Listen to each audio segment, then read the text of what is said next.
Thanks for tuning in and joining us for our Facebook Live chat all about identity theft and protections. And I'm joined here by cybersecurity expert Claudiu Popa. He's going to be answering all of your questions. But first, let's talk about the investigation that led to all of this. So on Friday night's Marketplace episode, we showed you that we obtained a list of nearly 3,000 Canadian victims of a scam called a low-interest scam. And in this database, we had a lot of personal information, financial information of these victims. And I just want to play you a clip of the episode so you can learn more about the scam. Carol, this is Ronnie in the verifications department, and I'm now recording this conversation. It sounds like they're calling from a bank or credit card company. My name is Jim Mack. I'm a financial advisor here at Card Member Services. You may have heard the sales pitch too. I'll get you a nice, decent interest rate. Offering to lower the interest rate on your credit card for a one-time fee. You have authorized us to charge your card for the one-time retainer fee of $595. That fee varies on every phone call. Congratulations, you're going to have lower rates for the rest of your life, and there will be a once-in-a-lifetime interest charge on your account in the amount of $795. Sounds like a pretty good deal if you want to save money while paying off your debt. But these agents don't want to reduce your interest rate, and it's not all about that one-time fee. What they're really after, your identity. All right, so Claudia, what did you think of that? Well, I think the triggers are there. Clearly, consumers are, in some cases, sitting ducks because most people don't delve into all these requirements and all of these credit card details that companies typically have on them. So they just assume that this might, in fact, be a legitimate call. But if you listen to it carefully and if you heard enough of these, you can hear specific triggers, like the fact that you're hearing rock bottom rates, that you are given a lifetime opportunity for benefiting from this one transaction. And finally, the fact that there is one transaction that has to take place that initial time, which lowers people's defenses because they just assume that obviously if they're just going to charge you that one-time fee, they must be legitimate. In fact, that is a clear giveaway, a dead giveaway, that this is a call that is in fact scammy and fraudulent. How widespread is this scam? It's right across Canada. In fact, it's right across North America. But this scam has been expanding and, in fact, evolving. So you'll hear me talk about the evolution of scams because they evolve like anything else. And they can be easily traced back to specific points in time when these scammers try new things. At one point, one particular day, scammers start to evolve their strategies. Now we're taking questions from all of you. We're going to start with Jagpar, who asks you on YouTube, our school just informed us of a privacy breach with their online student tracking system. Do we need to be worried about our children's identities being stolen? What can we do to protect our kids? Wow. Kids are particularly vulnerable to this because while adults have these methods in place, they have these mechanisms. They can call credit bureaus, they can call the RCMP and so on and protect their identities. With kids, it's not so easy. You don't just call the credit monitoring agency and expect to look at their credit score. In fact, 66% of children have their identity stolen before age 7. Another 20% have their identity stolen before age 12. Why and would a scammer want to steal the identity of a child? It's the most valuable kind of identities. So children's and student identities are extremely valuable because they haven't yet applied for their first credit card. When they do apply for that first credit card, sometimes they find that their credit rating might already be impacted because the social insurance number or some other identifiers have been out there to be taken advantage of by scammers. So is there anything that these parents can do to protect their children? Well, these parents need to enforce their rights to privacy. They need to very carefully decide who has access to that personal information. They need to be very careful in understanding when, let's say, was this a school system? Yeah, so it says our school just informed us of a privacy breach. So it sounds like yeah, it's online student tracking system. Right. So if schools are using online tracking systems, they typically don't develop these things in-house. So they hire a company.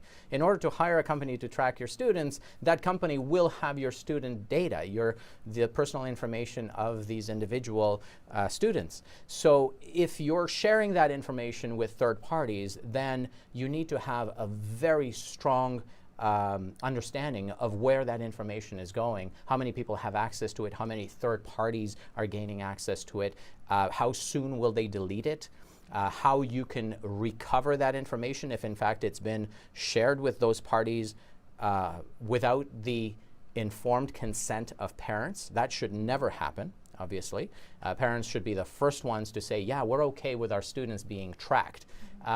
Most parents will not be okay with that, and that's why in some cases we're seeing that sharing happening ahead of time before asking parents and then explaining it. But in fact, there's a lot of preventative measures if parents are given a choice. If parents are not given a choice, then they have to contact the Privacy Commissioner's office. We have a federal Privacy Commissioner and a provincial one. The provincial one deals with the school boards themselves, and the federal one deals with organizations, private organizations, companies. Okay, so just reminding you all out there, we're live on Facebook, on Twitter, and on YouTube. Keep those questions coming. We have one from Lana Harrison on Facebook who says, great show. This is one of my worst fears. We need to get tougher on our politicians. What are the steps to do this? What would you say? Well, I think it's important for politicians to hear people's voices. The more voices you hear, the better. And unfortunately, in this particular case, it's volume that matters. Not just how loudly you yell, but how many people show concern for these issues regarding, let's say, the fact that in Canada, we don't have credit freezes. So credit monitoring organizations that offer these credit freezing to U.S. consumers do not offer those same services to Canadians. Why? Why is that happening? Instead, in Canada, we get a credit alert, and as you covered it on the investigation, these credit alerts are not nearly as useful as a credit freeze. In some cases, they're considered to be optional, and the consumer never gets a call. So for anyone who didn't watch the episode, a credit freeze essentially is something that locks down your credit. So anytime a financial institution tries to check your credit or someone tries to open a bank account, you're blocked off. And that's something that is not available here in Canada, but as you said, it is available in the US. And we actually explored this topic. One of the provinces in Canada that was looking at it was Ontario. It passed legislation to do so, but that stalled after the last election. So why is a credit freeze a good thing? Why should we have it here in Canada? Well, so the advantage of fraudsters is that they act very quickly. They will put through a credit request and that will arbitrarily be either flagged or just ignored. So consumers may never hear about a particular application. Maybe it's a loan application, maybe it's an application to buy furniture, whatever it may be. Consumer may never be notified that this is taking place. With a credit freeze, that kind of request is automatically blocked. And that's why in the US, it makes so much sense to protect those consumers. While here in Canada, we have these so-called fraud alerts that, in fact, because as you correctly covered, they are thought of as optional by vendors, by retailers, by whoever it is that's putting through those requests, they are providing the public with a false sense of security because precisely of that inconsistent enforcement of those fraud alerts. And in fact, they are defined differently by Equifax and TransUnion. Right, the two credit monitoring agencies here in Canada. So that's right. We wanted to test out some of the protections available in the episode, and we tested out credit monitoring, and this is something, it's a paid service, and essentially anytime somebody opens an account in your name or an inquiry is made, you're supposed to get an email. And fraud alert is the other one, and with a fraud alert, if somebody applies for a credit card, that financial institution is supposed to contact you to verify that you're the one that applied for that credit card. So we tested them out, and I just want to play you a bit of the episode.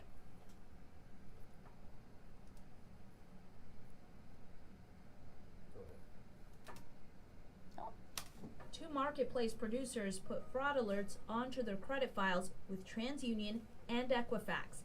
They then signed up for new credit cards to see if the companies would flag it.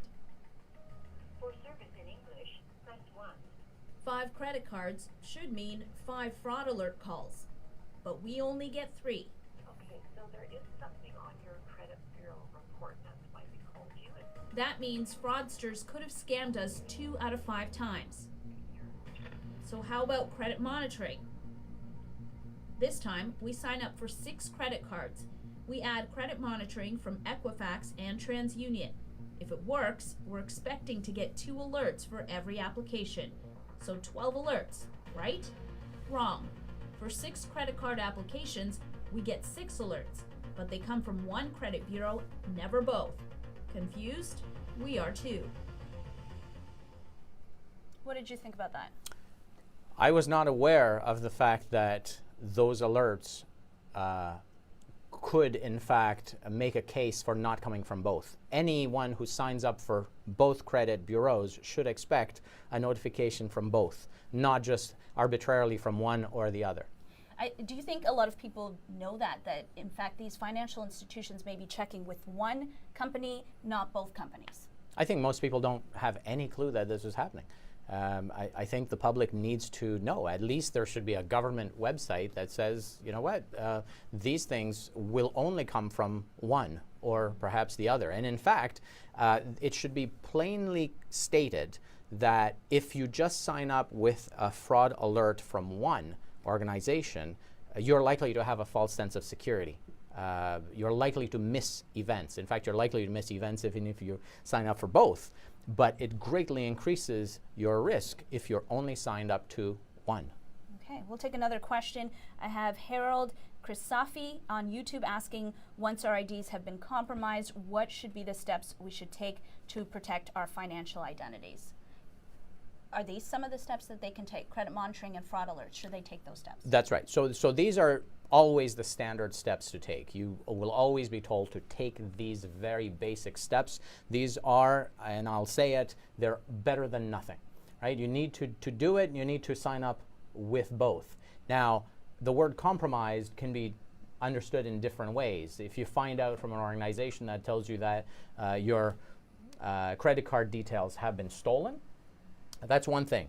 If you get an indication that your credit card details are being used to apply for loans or to buy certain goods or services, that's another thing. So if you find that there's fraudulent activity going on with your credit information, you contact the RCMP right away.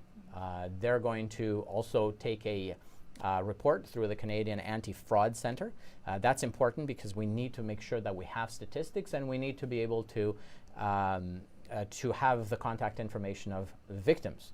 We need to be able to quantify the growth in these evolutionary fraud tactics every year. And the good thing, one of the many good things about the Canadian anti-fraud system is that they have a huge database of different flavors of fraud. And so I mentioned this in my cyberfraud book that you kindly mentioned on TV, but there's a taxonomy of these things. And so the reason we developed a taxonomy of these scams is that anytime we talk to a member of the public, they say that they're overwhelmed by the nearly limitless variety of scams and types of fraud. So they don't realize that these come as part of different families of deceptive tactics and deceptive approaches. So once you understand that this is happening, it's a lot easier to anticipate them and to be sensitive when they do occur, so that you can, in fact, take a step back and say, anytime someone asks you for personal information or sensitive information or financial information, you can say, stop, let's review why you need that, right? I went and got just a simple day pass at a gym, and they asked to make photocopies of my driver's license and social insurance number.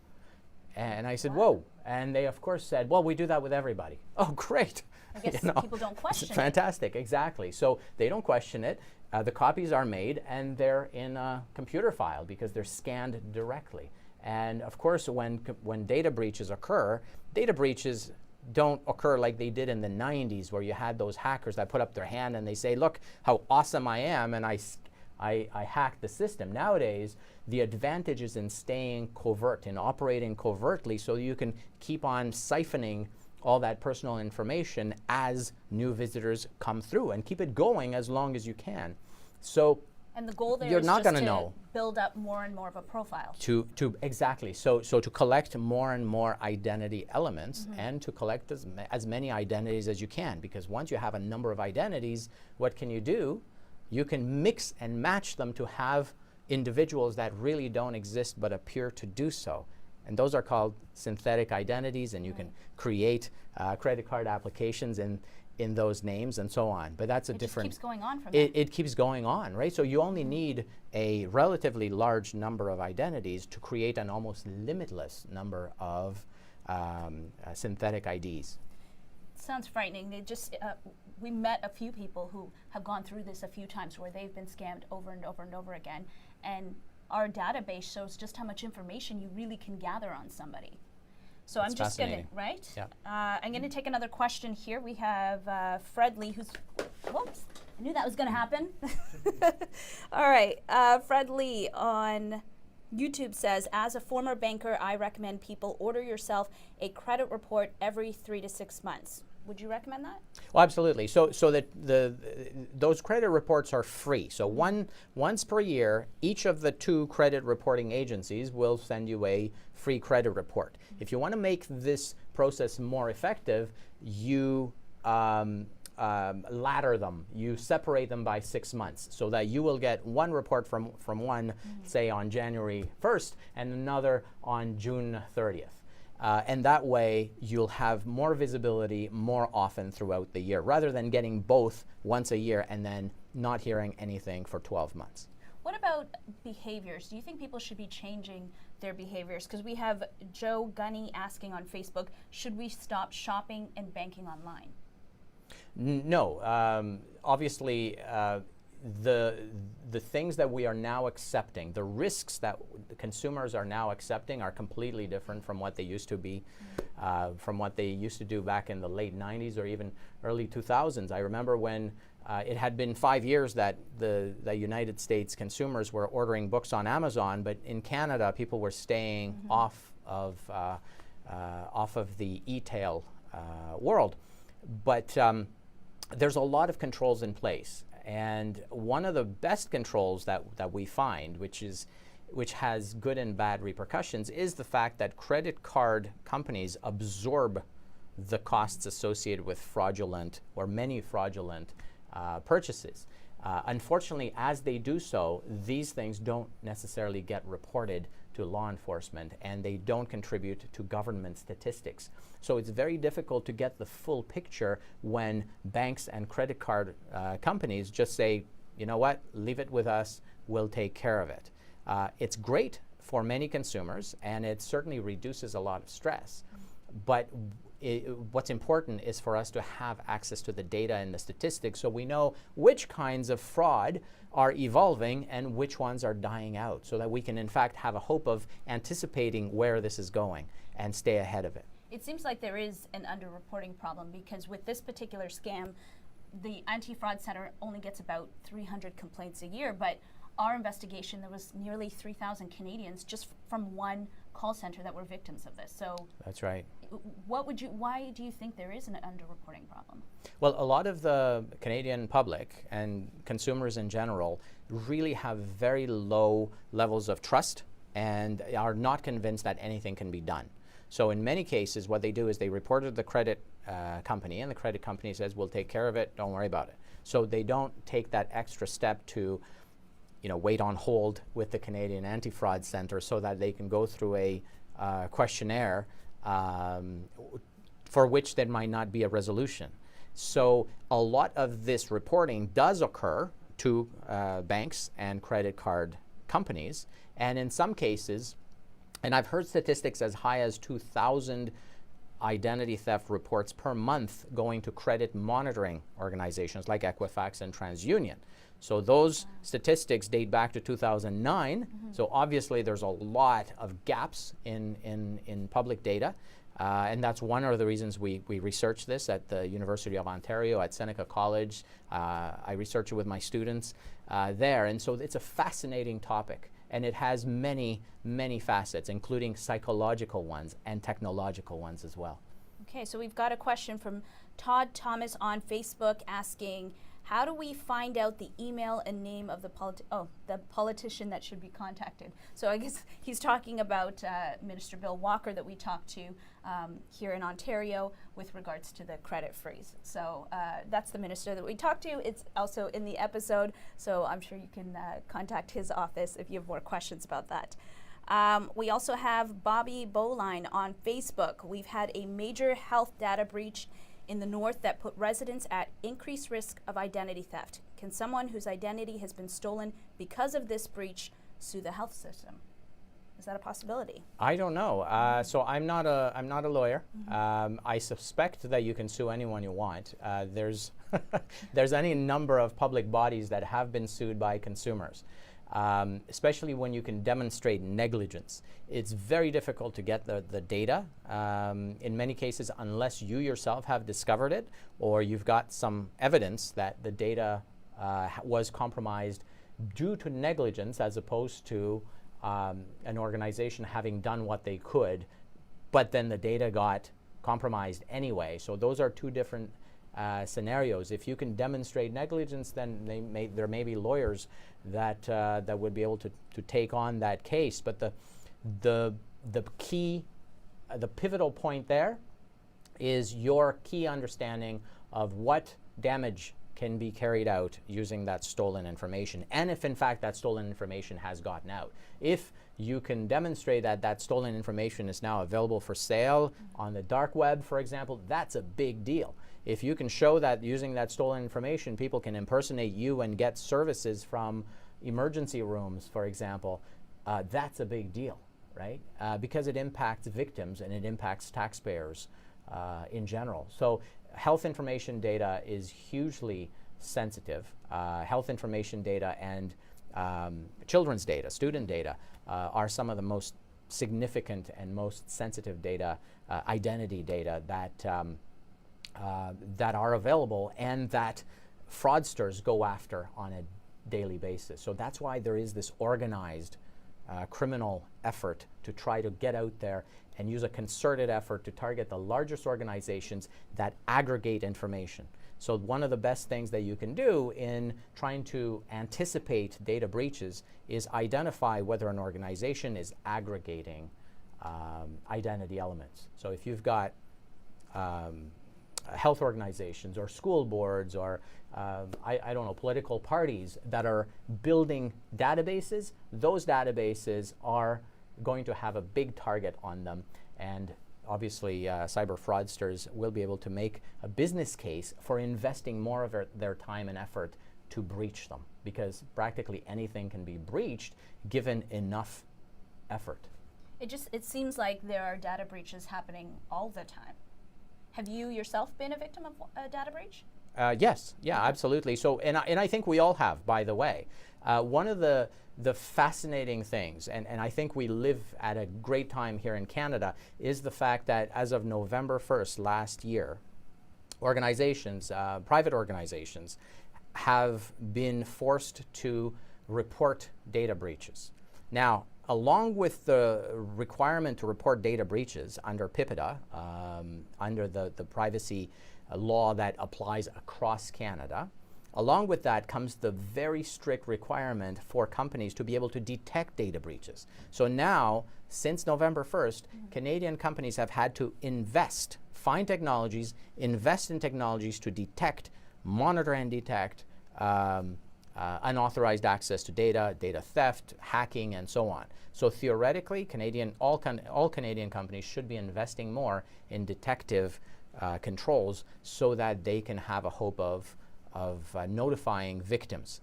The reality is a little bit slower. The reality is that Canadian companies have been slow to react to this. They don't know where to find technology. They don't know how to build those processes and policies to detect identity breaches in particular, hacking in general. But we're on the right path. And I think more consumers need to identify these requirements to every company that they feel is over-collecting. Because like I said with the gym that I mentioned, I notify them. I said, look, you're over-collecting. What are you doing with that information? Let me see where this is going. If in fact you've been scanning this, where do you keep them? Oh, well, we print a copy and one copy goes in this physical cabinet. Great, so there's a physical security issue in addition to the logical issue of breaching a database. So always be skeptical when an organization tries to over-collect, because in most cases all you need is 3 identity elements to impersonate an individual. And what can you do with those 3 elements? Oh, you can do a lot of stuff. I have a list of about 60 different things that range from applying for credit cards to getting services in emergency rooms, and literally you can lead a pretty comfortable life as an identity thief if in fact you've got just very limited sets of identity elements. And literally we're talking about birthdays, maybe social insurance numbers, definitely address, definitely phone number, and maybe email, right? So these are very simple things. It's one or the other in many cases, right? But you can live a pretty good life. In fact, one of the courses I present, I show a picture of this guy that was filmed walking into a Bank of Montreal location, maybe about 9 years ago. And he walks in, he's got about 200 credit cards in his trench coat, and he was feeding each account the minimal amount that he needed to feed them in order to keep them going, so that he can build up some credit in each of those names. And in fact, he had so many of these identities that apparently his system ran out of names, and the way that they caught him is because he ran out of normal names to use, and his name was literally first name, last name, server froze.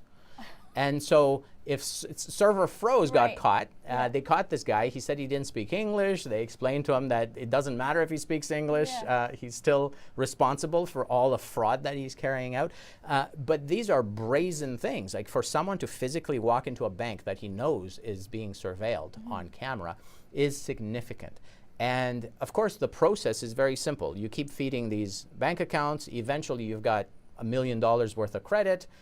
You buy stuff for $1 million and you bust out. You disappear and you start fresh with a new set of identities. So in many cases, it's very simple. And in many cases, victims never get notified of the fraud because, as I said, only 1 or 2 of their identity elements get chosen to create new identities like server froze. Right? So synthetic identities are an even more insidious facet of identity theft. It's the next level.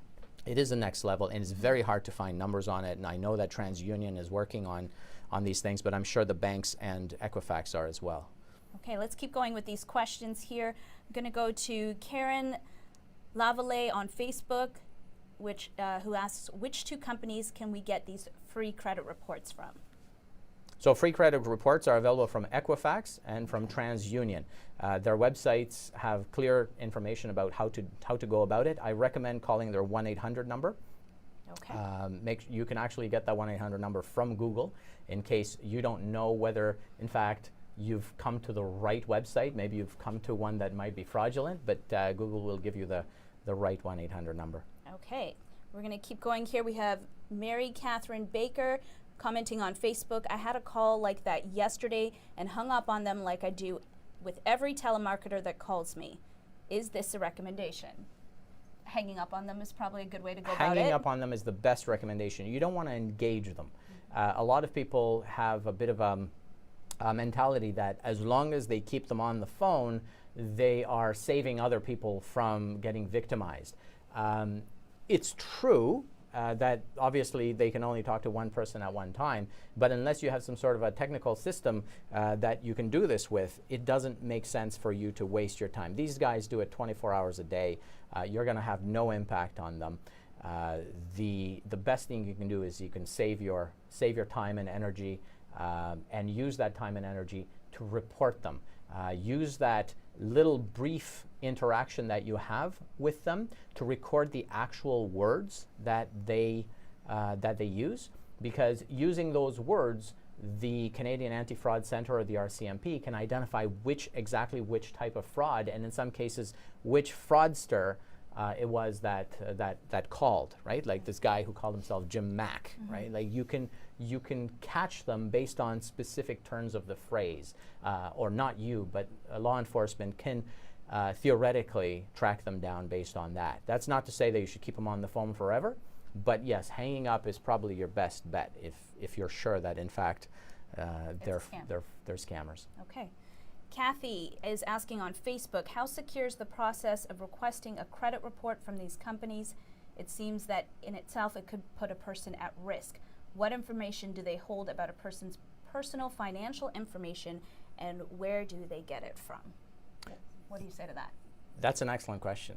That's a two-pronged question. So the argument for credit card companies is that they say, look, we've already got every aspect of your personal information. We need to make sure that you, when you call us, are that same person that we already have on our database. And for that to happen, we need to validate a certain number of elements. In some cases, they ask you to mail in a form. So you need to care about and worry about the security of that letter. You need to make sure that that letter reaches its destination. So whatever you have to do to get it there, if you have to send it registered, do so. That's always an issue when you're writing things down on a hard copy piece of paper. So yes, credit card companies already have all that identity information, so you're just validating it. However, there are certain companies that may not have that information, and by you opening up a file with them, it increases the risk. And I'll give you an example. So the Marriott Breach, we've all heard about this mega hotel chain that was breached last year to the tune of hundreds of millions of individuals, individual travelers, individual people who considered traveling, who booked rooms all over the place for the past X number of years. All of that has been in that database, and as is typical of organizations that fail to protect individuals, they said, you know what, we're going to give you a free year of monitoring on us. And they hired a company called Kroll to do risk risk monitoring, and it's an online risk monitoring tool. And when you get set up on their interface, this company does not necessarily have your data already. But that doesn't stop them from asking for all kinds of details, your social insurance number, your passport number, your driver's license, all of this stuff. You have to actually enter into one form. So you're aggregating all of these different pieces of ID that normally sit on different cards. You're putting them into one form, and you're trusting this one company. And all the company says is, we're scouring the dark web on your behalf. It's not clear exactly what the scouring consists of, because you would essentially have to go into the shops of scammers that have these databases for sale and search for your name, which is not what's happening there. So by you taking all aspects of your identity and aggregating or combining them all into one neat little package and giving it to this company that most consumers have not heard of, that increases the risk, and the payoff is minimal.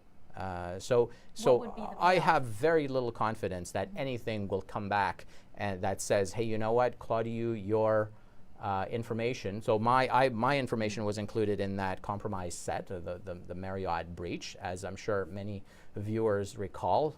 Anyone who's ever taken an airplane or rented a hotel room has received that kind of notification. So I have very little confidence that at some point useful information will come out of the process and say, you know what, we found this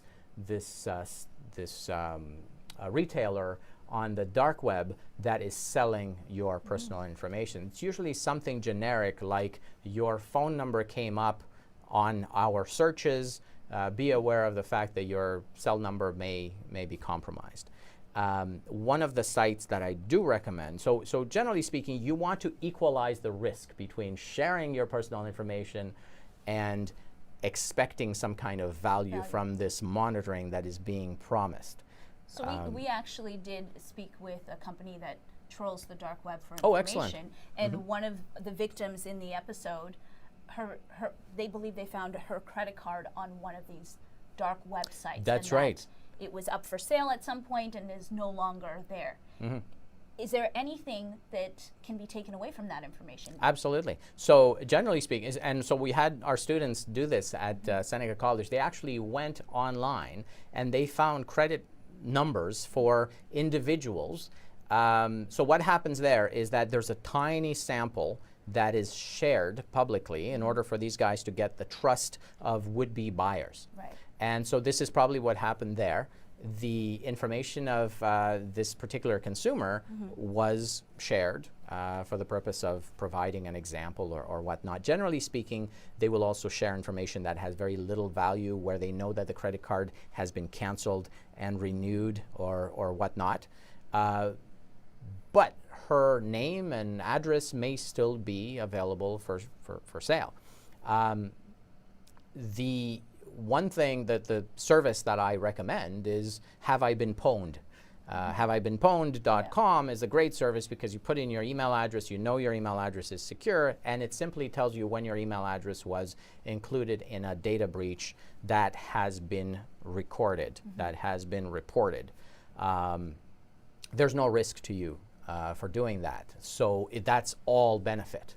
But in many cases, consumers have trouble figuring out what the risk-benefit balance is for sharing this information with companies that crawl the internet, especially in cases where they're not given any details about what this company is doing to identify breaches. So it takes a certain level of trust for you to give your information in the hope that at some point in the future, it'll come back to you with a notification. And also, you need to ask specifically, when will my data be deleted? Because generally speaking, these are 1-year plans that they give you for free. Right. At the end of that year, you need to be assured that if you don't want to continue, because they're usually going to charge you after 1 year, if you don't want to continue, they need to provide confirmation to you that they've wiped out your information, both from their systems and those systems of third parties that are being used to monitor the dark web or the surface web. Is there really any way to wipe out your information, or is it out there forever? It's really difficult, right? Because many organizations are now using services from so many other third parties that are typically unnamed. They're unnamed for a number of reasons. One, they don't want consumers to go straight to the source. Two, they constantly change those third parties because some come and go and they go out of business. So there's any number of relationships that that may not be in the interest of the consumer, right? The consumer definitely has a need to know who these organizations are, but very little is is usually shared for them to know, right? So when you ask for your information to be deleted, the organization says, yeah, we deleted it off of our systems, but we shared it with so many other people throughout this whole year, and we have no way of deleting it. Never mind the fact that there are backups of the data that get done on a regular basis, maybe nightly, maybe monthly, and so on, and they live on cloud systems as well. So there's very little chance of your data being deleted fully, both from the systems of these legitimate companies and from the databases that I think you were asking about, really, from the databases that have been in circulation being sold on the dark web. Right. We are getting a lot of questions here, so I'm going to try and catch up as fast as possible. We've got Habs fan on YouTube asking, did all the victims that were on the did all the victims that were on the list notified, or were all the victims that were on the list notified?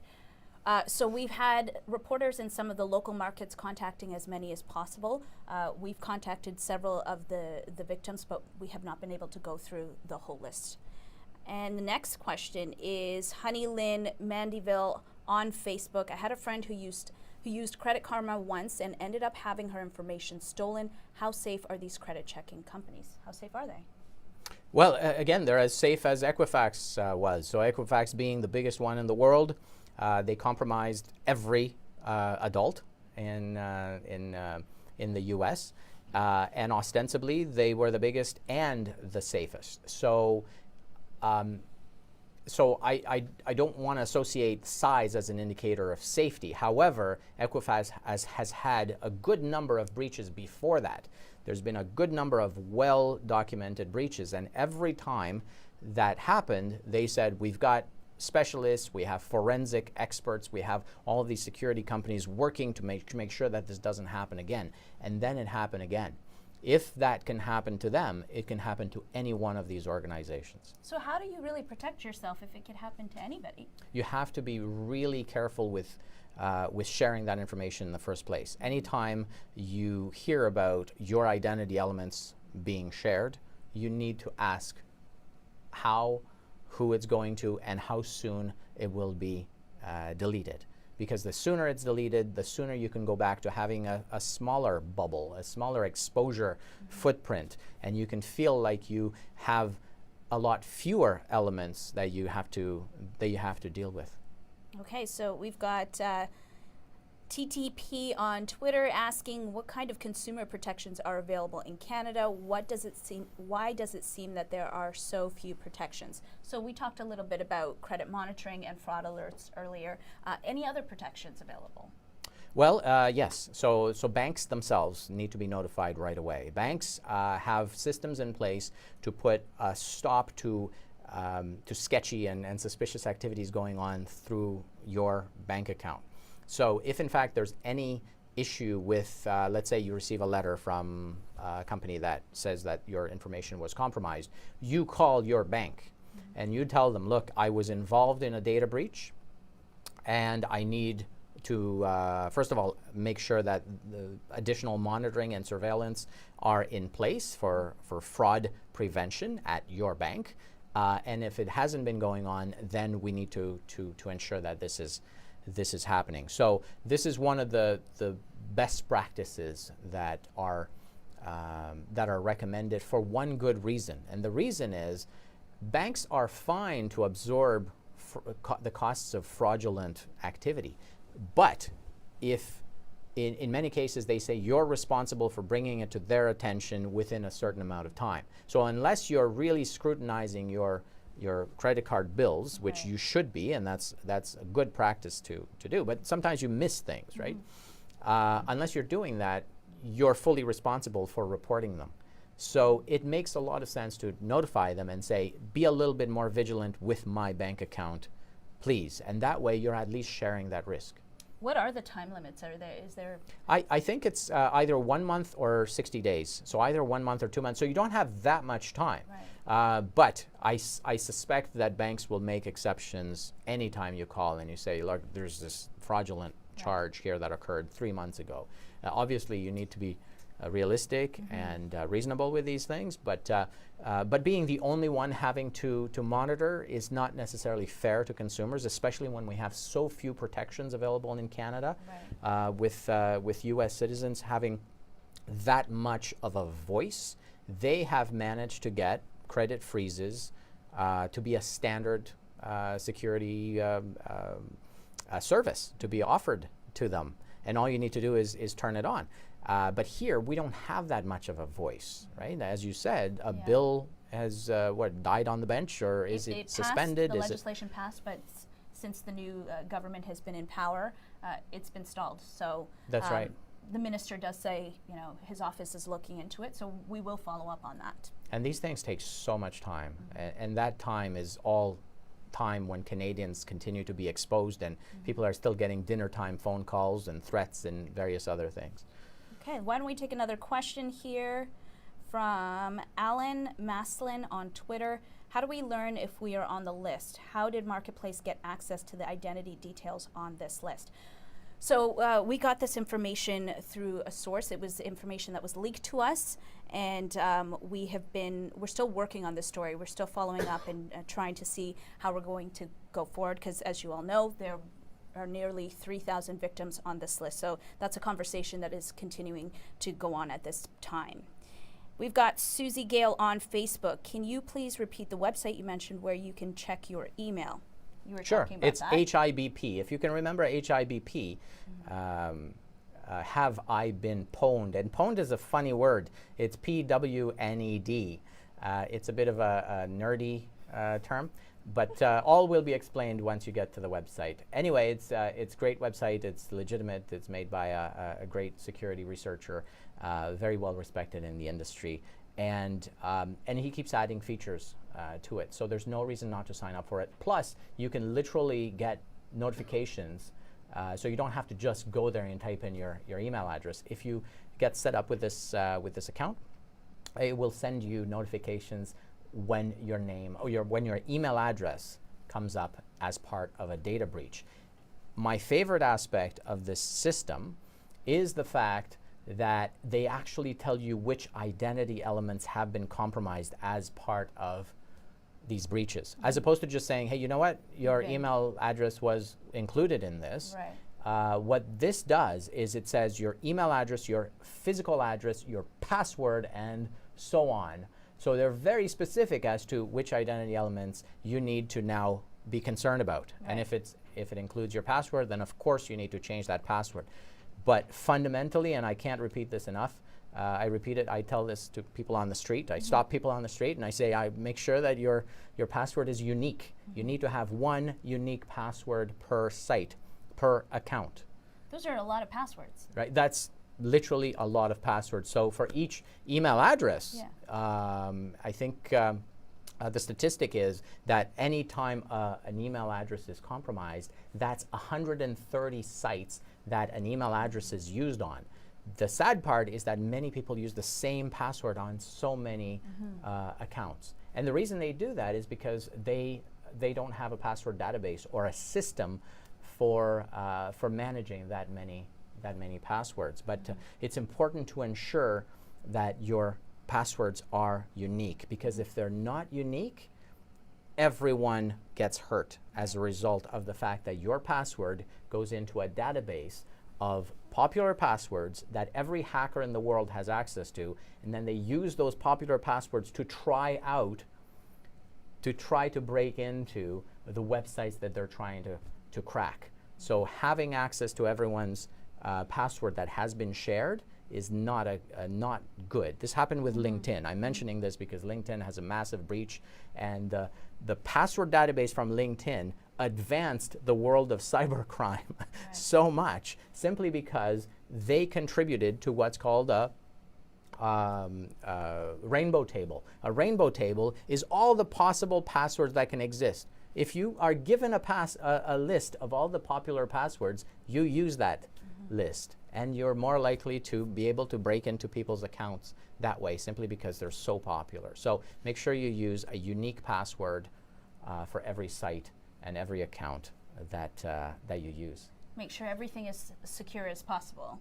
That's also something that we were involved in with this investigation, because the information that we had was so sensitive. So we wanted to make sure that it was on a secure account. Only a few select people had access to it. That's right. Okay. Encryption needs to be at work. You obviously need to protect that database with strong credentials. You need to have, again, the most important thing about passwords is not how hard they are to type in, it's how long they are, because their length is the critical factor in making them hard to crack. And of course, you can make that, think of it not as a password, but as a passphrase. As soon as you think about it as a passphrase, suddenly you think about your favorite lines in poems or books or what have you, and it makes it that much easier to type in and to remember. Now, when you talk about passphrases, you may not want to share some of that information on social media. Actually, Shirley Peg on Facebook asks, should we restrict our information on social media by not using our full names or location? Social media is construct. It's a generic name for a whole bunch of companies that have access to identity data. Using your full name on social media protects you in very limited ways. A lot of people I see don't use their real first name or even last name. But in many cases, those behavioral identifiers that you're using, so let's say that you 7 years ago you created a Facebook account with your real name, and at some point down the line you decide to change your name. Facebook has not forgotten this. Facebook has disclosed this to their advertisers. So their advertisers know that quite likely if you change your gender in your profile, it doesn't mean that you had an operation. It just means that you've decided to change your information so as to obscure the facts. So the companies that have access to it know who you are. But the individuals who see you interacting online are less likely to be able to victimize you. So yes, I believe that's a good strategy as long as you need to do it. So for example, if you participate in chats like this and your name is showing up, then you're totally fine to protect it, and you're, again, and you have my full support in doing it. I think it's a good way of not being victimized. What's your social media accounts look like?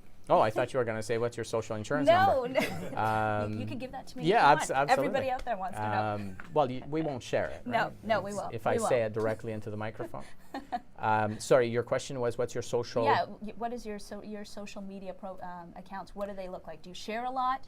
So I do share a lot. So Yeah? I'm very active on Facebook and LinkedIn, and in fact, this segment was great. It was very well received. But what I do is I have a professional page, right? So I have a professional page because I'm a security professional and privacy professional, and when I share information, it's through those professional pages, not through my personal pages, which I use to talk to my family, and quite frankly, no one has any interest in. But it's those professional pages that you can use, even if it's a blog, or even if it's your business's name, or even if it's whatever identity or pseudonym you choose to use. I always recommend to do that. Why? Because it allows at least your friends to not be peppered with the rhetoric that you're using to share information that has something to do with your latest business venture, for example. So certainly I keep my personal account separate from any information with children that has to do with my children, but also from my professional activities.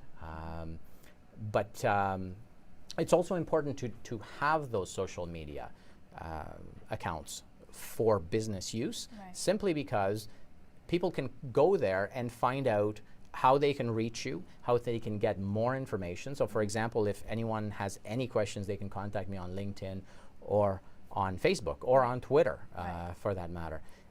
So I'm totally open to this kind of thing. Okay.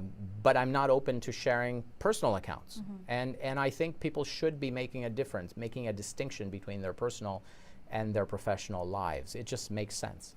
Right before this, we were talking about passwords, and you had some suggestions. So we have Aruna Gamaj on YouTube asking, do we have two-factor authentication in Canada? Actually, before that, I'm going to go to Frank on YouTube, who asked, how safe are password managers such as 1Password? That's an excellent question. So generally speaking, there's multiple types of password managers, password databases. All of them are encrypted. All of them provide you with all kinds of layers of security that you should care about. You don't have to be a technophile to understand them. But I just talked about my professional page. If you look up my page on Facebook, this is not a plug, but if you look up my professional page on Facebook, you'll find that just about 4 or 5 days ago, I posted an analysis of the top password managers. So you'll find that on there on my Facebook page, Claudiu Popa. It's simply called Claudiu Popa. And it's a very interesting read. But the bottom line is, you need to care about the fact that they encrypt your data at rest. If you can, try to get one that just lives on your device and is not necessarily a cloud-connected one, for a variety of reasons. For the reason that, for example, you're typing in your password into a web browser in order to get into your database, right? Actually, so there's that various might be a good exposures. time to explain to people what is a password manager. Oh, 'Cause okay. Not everyone knows. Sure. Yeah. 20 minutes after we start talking Yeah, I was about like, them, let's let's get tell into them what that. it is that we're Yeah. talking about. So a password manager is simply a list of the usernames and passwords that help you get into the various accounts that are driving your life. Keep in mind that as humans existing in the 21st century, we're just a collection of identity elements. So it's not just username, password, and so on. It's a lot of behavioral data. It's a lot of self-selected identifiers. There's about 8 different sections that I have here with about 300 identity elements. So don't think that identities are just name, address, social information, social security, social information, Social security numbers. SSNs and SINs. Yes, Yeah. I'm always cognizant of our viewers from the U.S. But the fact is, it's not just those elements that we hear about. It's also behavioral data. It's also your utility bill, your utility account number, your Bell or TELUS or whatever account number.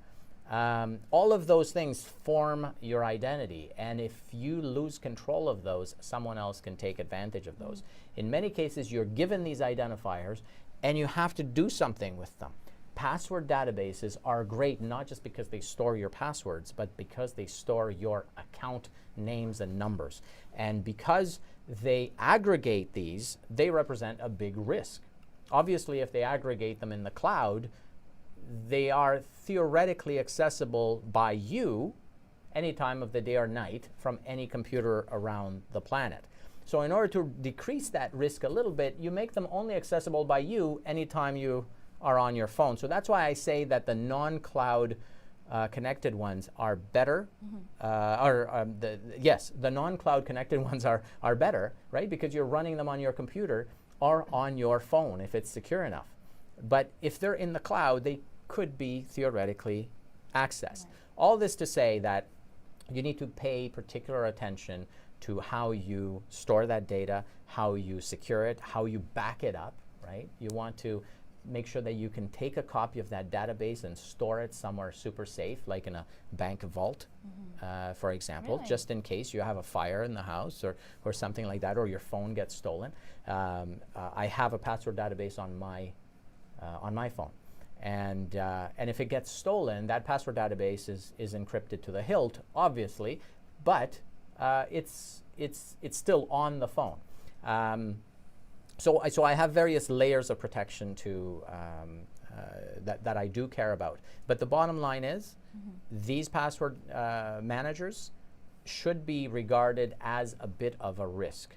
And so you need to be careful. Anytime that you're given an opportunity to use two-factor, use two-factor or multi-factor. So it's not just your password or your passphrase, it's also an additional identity element that maybe it's a text message, or maybe it's an authenticator app that will give you a code to log yourself into that password database, which leads us to the next question. Yes. Do we have two-factor authentication in Canada? From Aruna on YouTube.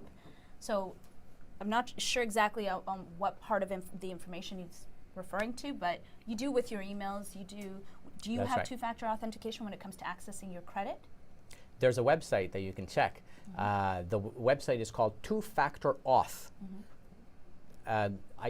It could be a little easier to type, but if you just Google it, Two-Factor Auth, it will take you to a huge list of the companies, social media companies, banks, government agencies, etc., that support two-factor or multi-factor authentication, and you can check there. For example, more and more Canadian banks are allowing their customers to use two-factor, whereas 4 years ago, or up until 3-4 years ago, it was thought to be so technical that they didn't want to scare away their consumers. So that's a great site to check. Yes, we have two-factor authentication in Canada, and one of the most overlooked places to use it is your email. Whenever you have a Gmail account or a Yahoo account or a Hotmail account, enable that two-factor, which, by the way, in some cases is called two-step verification. And two-step verification means you will be given one factor to type in the first time that you use a new device. So if you're using a web browser, you just type it in the first time, and after that, all you need to do is just log in normally. But if you're using a brand new browser or logging in from a new location, the site will know it and will ask you to prove that you are the legitimate user of that account. So yes, anytime you are given two-factor authentication, take the opportunity. Okay, so we have Slow-Mo Photo on YouTube asking, is it a good idea to put your real birthday in when creating accounts? What do you think? No. No, Really? I never put in my real birthday. In general, there are many companies that tell you that they need your birthday. In some cases, they justify it by saying, well, it's innocent. We just want to send you a happy birthday greeting. And I say, well, the risk reward there is really different. So it's not worth it. Don't put your birthdays. Celebrities have a different risk exposure level. They have different levels of protection. So you'll always find that their birth dates are in Wikipedia. But most consumers don't need to deal with the hassle of worrying about identity breaches by making their birthdays public knowledge, or even private knowledge for companies like Facebook. Facebook can record your birth date, and you can make it only available, only visible by you. That's not good enough. Right? Because they will share that information with their advertisers, because their advertisers really are going to ask them questions like, I want to know how many people were born between this date and that date, or maybe in the half hour between this hour and the other hour, right? So we can target them specifically. That's not the kind of information you want to be out there. All right, we're going to wrap it up right there. Thank you so much for joining us. If you guys want to watch the episode, you can head to cbc.ca/marketplace. You can also watch it on YouTube and CBC Gem. Thank you, and thank you, Claudio, for joining us. Thanks for having me. It's a pleasure. Thank you. Next time, we'll see you.